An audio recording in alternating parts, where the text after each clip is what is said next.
Welcome sa Dries TV. Kung interesado ka sa ganitong news, huwag kalimutang isubscribe ang ating YouTube channel. Maraming salamat! Welcome back again sa ating YouTube channel mga kakimpaw, and sa update natin ito, pag-uusapan natin ay tungkol sa mga importanteng kaganapan kina Kim and syempre kay Paolo Avellino. So ang pag-uusapan natin sa update na to ay may kaugnayan nga po mga kakimpaw sa mga balitang nagsisilabasan sa mundo po ng social media at kung paano po ito binasag at sinagot ni Chinita Princess. Yung tungkol nga po dito sa buntis issue na talaga namang pinag-uusapan. So anong sagot ni Kim Chu? Yan ang malalaman nyo po mamaya. So lahat ay malilinawan po dito. Pero bago po ang lahat, maraming salamat po sa inyong patuloy na pag-support at pagsubaybay sa mga daily update natin. Kaya naman bilang pasasalamat, narito po ang isang napili kong komento patungkol ito sa naging previous update.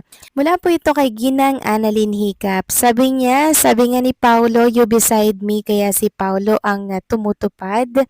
At sa buntis naman kay Kim, tigilan na po natin, hindi po siya buntis. At sa issue ng atin niya, Dres, hindi naman basta-basta yan malaking halaga ang babayaran nila. Napatawad siguro ni Kim ang atin niya sa napatawad pero iba yung utang na kailangang bayaran. At yung kaso at sana naman tigilan na natin ang buntis dito. Mag-ready na tayo para sa Pasko sa movie nila at ipakita na natin na kaya nating lagpasan ang 170 million pero hindi naniniwala ako lagpas ang kinita niyan. Sekreto na lang yang kinita. Good afternoon ulit. Basta ako happy sa nangyayari sa Kim Pao forever. Maraming salamat po sa inyong komento, Ginang Annalyn Hiccup. Yes, tama kayo dyan. So, wag na nating pagpokusan pa ang mga isyong yan, ano? Dito na po tayo sa panibagong laban na haharapin ni Kim and Paula Avellino. At ito nga po ay ang tungkol sa bagong movie po nila na mapapanood by December 25. Pero bago natin mapanood yan, sana po ay mapili ito at pumasa talaga ito mga kakimpaw by October sa second wave po ng confirmation ng mga entry ng mga kalahok para po sa Metro Manila Film Festival. So meron pa po yung pagdadaanan na parang screening bago po tuluyang ipalabas sa sinihan. At yan po yung ipag-pray natin kasi sobrang ganda daw po talaga ng movie ni Kim and Paolo. Sobrang pasabog yung mga eksena at malalim. Yan yung dapat nating paghandaan, okay? So maraming salamat po sa inyong komento, Ginang Annalyn Hiccup.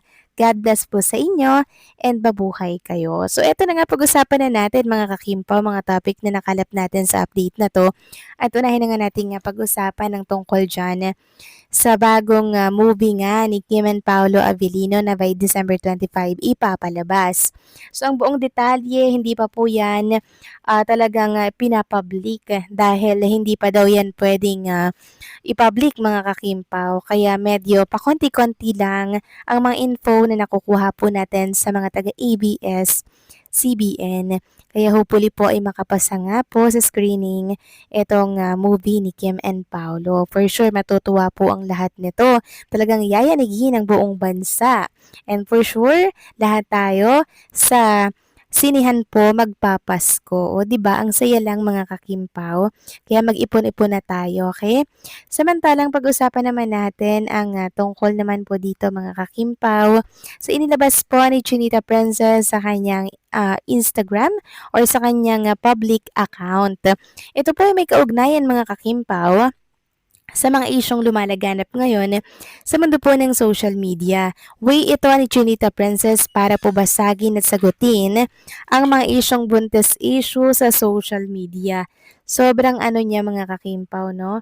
Sobrang low-key lang niya. Instead po na mag-post siya para sagutin dito sa way niya, kakaiba talaga mga kakimpaw. Talagang pinakita niya lamang po na nag-exercise siya, nag-gym siya at nagbubuhat po siya ng mabigat. So dito pa lang alam nating hindi po siya buntis mga kakimpaw. Very simple lang po yung pagbasag niya mga kakimpaw at pagsagot niya sa usaping ito para nga naman matapos na. Sabi nga po dito ng isang account sa X, ayan na, nag-gym na, tuloy si Kimi. Kayo kasi. Tapos tumawa po siya mga kakimpaw. Then, Sabi pa dito sa comment, mukhang nababasa niya mga comment dito sa X. Ayan na, may pa-gym na si Kimi. Then may nag-comment pa na matigil na siguro yung buntis issue kay Kim. Di naman yan siguro papayag si Paolo mag-gym si Kim kung buntis siya. Malagay sa alanganin ang pagbubuntis kung magbuhat ng mabibigat.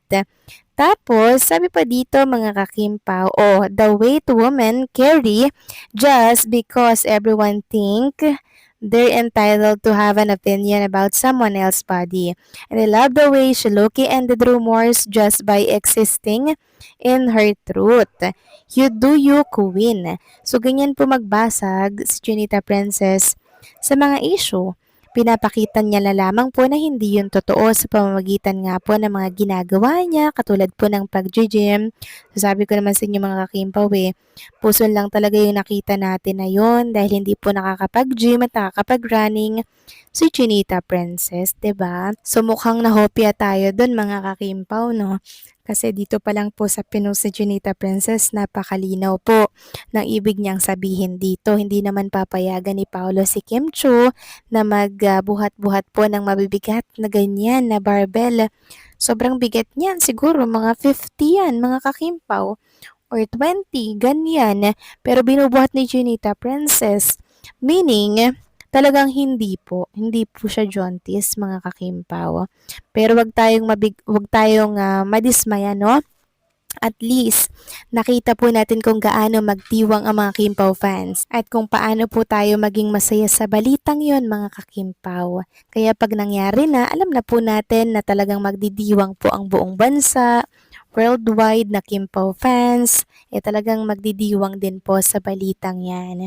Kaya hopefully sa mga susunod po na taon, ay mangyari na itong gusto nating mangyari. Kasi syempre mga kakimpaw, si Kim and Paolo po ay tumatanda din ang edad. Pero ang itsura hindi po mga kakimpaw. Ganun at ganun pa rin. Parang pabata nga sila ng pabata pero syempre ang age, hindi po yan maitatago mga kakimpaw. Talagang yun at yun po ang edad nilang dalawa. At yung edad na yan ay pag-aasawa ng mga kakimpaw at pagbuo po ng pamilya. Pero syempre, kay Kim and Paolo Avellino tayo nakabase kung kailan po nila balak talaga magdesisyon para po sa kanilang set up na mag-settle down. So siguro marahil sinusulit at ine-enjoy na lang nila yung career nila. Pansin naman natin na talagang si Paolo gumagawa na po ng way ngayon para po ilayo ang sarili niya sa pag-aartista, kaya tinatry niya po ang pagdedirect, pagiging producer, pagiging businessman. Sari-saring mga business po ang pinapasok ngayon ni Paolo bilang paghahanda nga po sa future nila ni Chinita Princess. Nako, yan po ang dapat nating abangan.